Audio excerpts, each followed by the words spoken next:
தேனும் பாலும் படத்துல சிவாஜி அவர்கள் சரோஜா தேவி அவர்களை மணந்து கொண்டார் என்று மனைவி பத்மினி சந்தேகப்படும் காட்சியில அற்புதமான வசனத்தை பத்மினிக்காகவே எழுதியிருந்தாரு ஆரூர் தாஸ் அவர்கள். அந்த காட்சியில் மிகவும் ஆவேசமாக பத்மினி அவர்கள் நடிகர் திலகத்திடம் கேள்விகளை அடுக்கி கொண்டே இருப்பாங்க. சிவாஜி அவர்களுக்கு அந்த காட்சியில வசனம் எதுவுமே கிடையாது. ஆரூர் தாஸ் அவர்கள் அந்த உணர்ச்சி பூர்வமான வசனங்களை ஏற்ற இறக்கங்களுடன் நடிகை பத்மினிக்கு படிச்சு காட்டினாரு. அப்போது சிவாஜி அவர்களின் கண்களில் லேசாக கண்ணீர் வந்துவிட்டதாம். பத்மினியின் கண்களையும் கண்ணீர் வந்துவிட்டது. அப்போது ஆரூர் தாஸின் கைகளை பிடித்து கொண்டு நடிகை பத்மினி அவர்கள் சிவாஜி அவர்களை பார்த்து, கணேஷ், நான் திருவனந்தபுரத்துல பாசமலர் படத்தை பார்த்துவிட்டு சாவித்திரிக்கு ஃபோன் செய்து பாராட்டினேன். உன்னையும் கணேஷையும் தவிர வேறு யாராலையுமே இப்படி நடிக்க முடியாது என்றும் அந்த காட்சியில டயலாக் தான் உங்கள் இருவரையும் உணர்வு பூர்வமாக இணைந்திருக்கிறது அப்படின்னும் பத்மினி பாராட்டியிருக்காங்க. நடிகர் திலகம் சிவாஜி கணேசன் அவர்களை கணேஷ் என்று பெயர் சொல்லி அழைத்த ஒரே நடிகை நாட்டிய பேரொளி பத்மினி அவர்கள் மட்டும்தான் அப்படின்றது குறிப்பிட்டு சொல்ல வேண்டிய ஒரு செய்தி. சிவாஜி அவர்கள் பத்மினி கிட்ட ஆரூரான் எனக்கு வசனம் எழுதிய முதல் படம் பாசமலர் தான் என்று சொல்லியிருக்கிறாரு.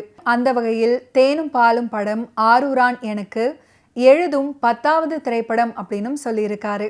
தேனும் பாலும் திரைப்படத்துக்காக TM சௌந்தரராஜன் அவர்கள் ஒரு சூப்பரான பாடலை பாடியிருக்காரு. அந்த பாட்டு தான் நதியினில் வெள்ளம் அப்படின்னு தொடங்கக்கூடிய பாட்டு. இந்த பாடலுக்கு உண்டான வரிகளை கண்ணதாசன் அவர்கள் எழுதியிருக்காரு. ஆரூர் தாஸ் தான் தன்னுடைய ஆஸ்தான டயலாக் ரைட்டர். இடையில் படம் டைரக்ட் பண்ண போய்விட்டாரு. இல்லைனா இன்னும் 10 படம் எனக்கு எழுதியிருப்பாரு. என்னையும் என்னுடைய நடிப்பையும் முழுசா தெரிஞ்சவங்கள இவனும் முக்கியமானவன் அப்படின்னு நடிகர் திலகம் பத்மினி அவர்கள் கிட்ட பகிர்ந்திருக்காரு. அதற்கு பத்மினி அவர்கள், ஆமாம் கணேஷ், குடும்ப கதைகளுக்கு டயலாக் எழுதுறதுல மாஸ்டரா இருக்காரு. இதற்கு முன்னால் நான் நடித்த தேவர் ஃபிலிம்ஸ் நிறுவனத்தின் பெண் தெய்வம் படத்துல கூட ரொம்ப நல்லா டயலாக் எழுதியிருப்பாரு அப்படின்னு சொல்லியிருக்காங்க. தேனும் பாலும் படத்தின் இந்த காட்சியில ஒரு வரி கூட உங்களுக்கு எழுதலையே அப்படின்னு பத்மினி அவர்கள் சிவாஜி அவர்கள் கிட்ட கேட்க, தேவையில்லை, எந்த காட்சிக்கு எப்படி வசனம் எழுத வேண்டும் என்று ஆரூரானுக்கு நல்லாவே தெரியும். எனக்கும் ஆரூரானை பற்றி நல்லா தெரியும். அதனால் நீ கவலைப்படாமல் எப்படி வேண்டுமானாலும் எவ்வளவு வேண்டுமானாலும் நடித்துவிடு. அதன் பிறகு நான் எப்படி நடிக்கிறேன் பார் அப்படின்னு சொல்லியிருக்காரு. நடிகை பத்மினி அந்த காட்சியில் நடிக்கும்போது ஆரூர் தாஸ் அவர்களை பார்த்து, உங்களுக்கு 2 மனைவிகள் தானே அப்படின்னும், அப்படி அனுபவம் இருப்பதால் தான் நீங்கள் இவ்வளவு அற்புதமாக வசனம் எழுதியிருக்கீர்கள் அப்படின்னும் கிண்டலாக கேட்டிருக்காங்க.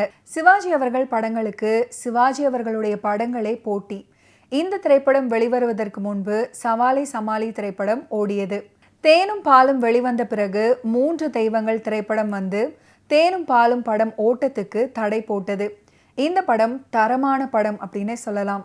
தேனும் பாலும் திரைப்படம் ஆரம்பம் முதல் முடிவு வரை ஒரே மூச்சில் பார்க்கும்படியாக உள்ள நல்ல அருமையான ஒரு திரைப்படம்.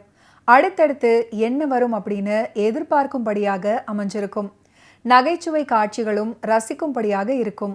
ஓகே வியூவர்ஸ், இன்னைக்கு நிகழ்ச்சியில நடிகர் திலகம் சிவாஜி கணேசன் அவர்களுடைய ஃபிலிம் கெரியரில் நடந்த பல இன்ட்ரெஸ்டிங்கான விஷயங்களை நம்ம பார்த்து தெரிஞ்சுக்கிட்டோம். மீண்டும் அடுத்தடுத்த எபிசோட்ஸில் சந்திப்போம். நன்றி, வணக்கம்.